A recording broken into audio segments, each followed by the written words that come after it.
guys, we're here for 5.4 video notes. Just kidding, Peyton's not going to help us.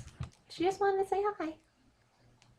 Okay, 5.4 is on orbital diagrams and electron configurations. So basically we're going to go through how you would show where the electrons are in those orbitals and sublevels that we talked about yesterday. So learning goal is to draw the orbital diagram and write the electron configuration for an element. Alright, orbital diagrams are diagrams that explain how electrons are arranged within the atom. They show the order that they're placed in the atoms, in the orbitals, I mean. They use boxes to represent orbitals and colors to represent S, P, D, and F. We're not going to worry about colors though. So here's an example of an orbital diagram. You've got 1s, 2s, 2p, 3s, 3p, 4s, 3d, 4p, 5s. Okay, this whole thing needs to go in your notebook. This is an exception to what you would think they would fill, so go ahead and write this down right now. I'd pause the video and make sure you copy this down. One thing you're going to notice is you've got 1s, and then you go to 2s, then you go to 2p. Then you go to 3s, 3p. You would think the next thing would be 3d, but actually 4s is at a lower energy than 3d, so that's an exception. And we'll learn how to use the periodic table to help us with that. But 4s, and then 3d, so this is where you would go there.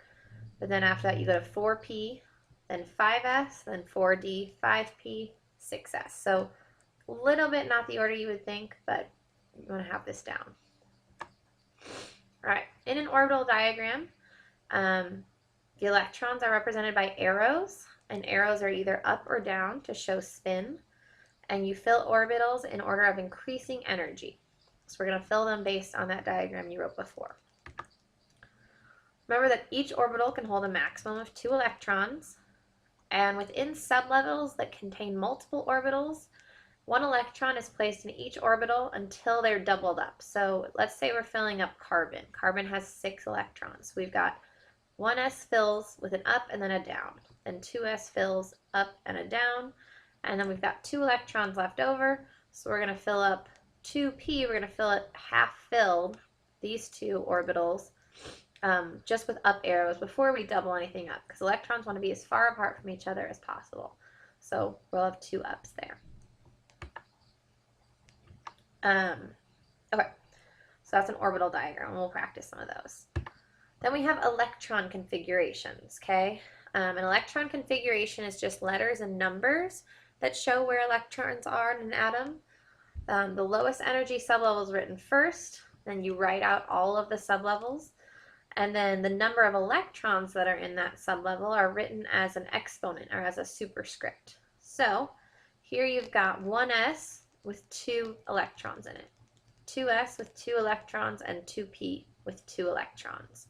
So you read it as 1s2, 2s2, 2p2.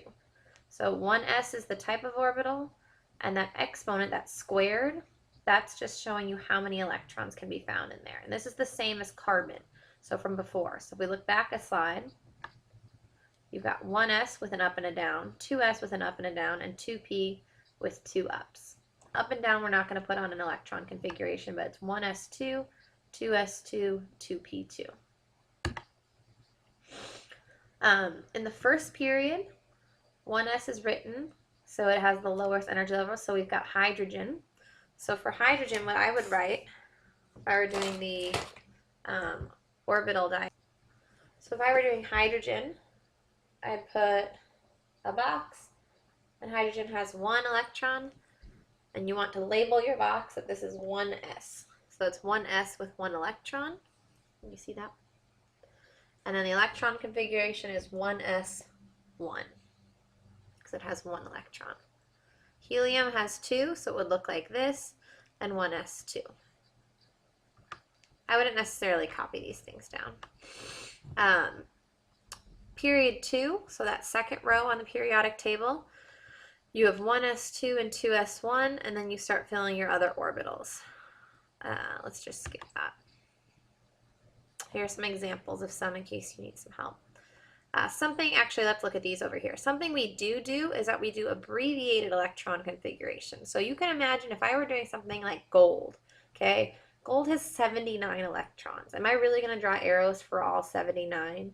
No. We do something called an abbreviated electron configuration.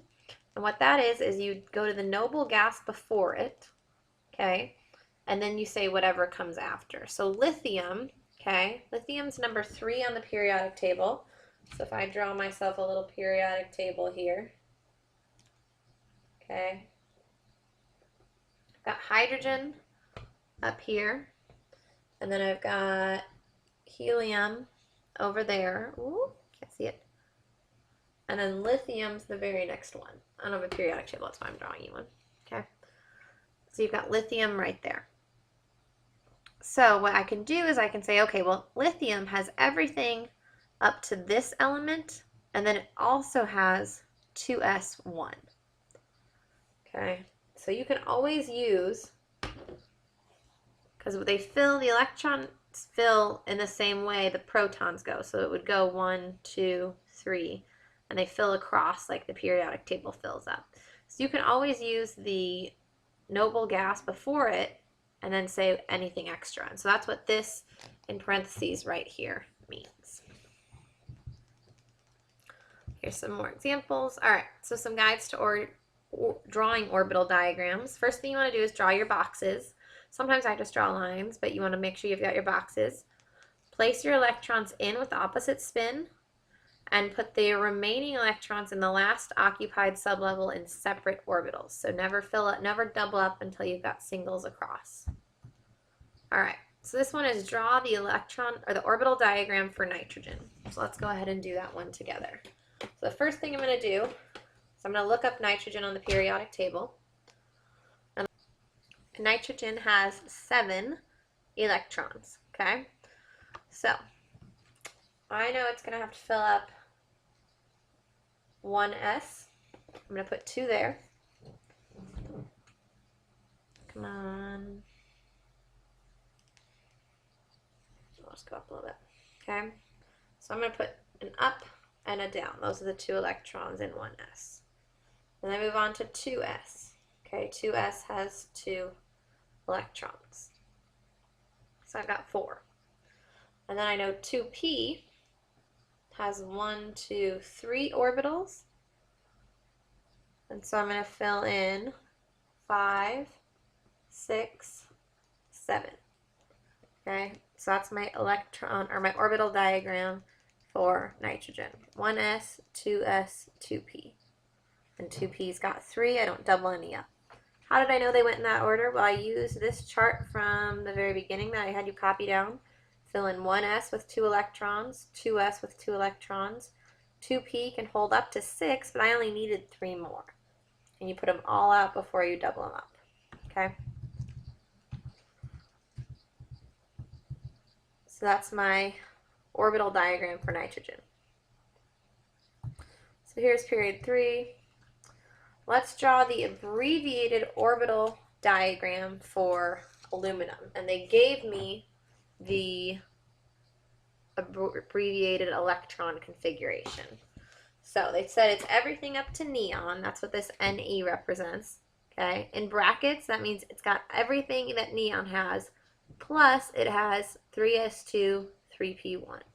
So for abbreviated orbital diagrams, what you can do is you can say, okay, same thing. Oops, I messed up.